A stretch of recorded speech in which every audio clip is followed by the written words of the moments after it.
पुण्यातील या बाल्कनीत बसतं पक्ष्यांचं जग.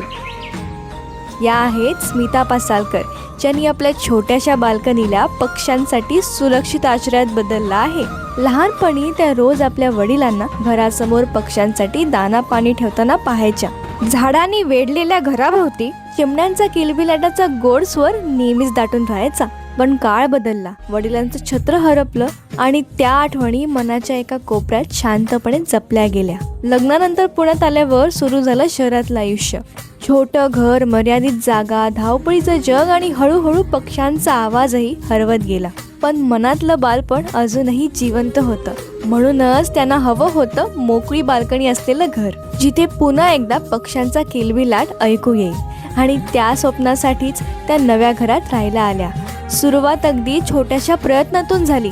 एका पाण्याच्या वाटीपासून, काही दाण्यांपासून आणि छोट्या रोपांपासून. सुरुवातीला चिमण्या आल्या, मग पोपट, बुलबुल, सूर्यपक्षी, मुनिया, खारी आणि कोकिळाही. हळूहळू त्या छोट्याशा बाल्कनीला पक्ष्यांनी आपलंसं केलं आणि स्मिता यांना लहानपणी हरवलेला किलबिलाट पुन्हा ऐकू यायला लागला. काही पक्षी तर त्यांच्या आवाजालाही ओळखू लागले आहेत, अगदी जुन्या मित्रांसारखे. आज या घरात 100हून अधिक पक्षी दररोज भेट द्यायला येतात. स्मिता आज पर्यावरणपूर्वक बर्ड फीडर्स तयार करतात, कारण त्यांच्या मते या शहरात फक्त माणसांचंच नाही तर पक्ष्यांचंही हक्काचं घर पाहिजे.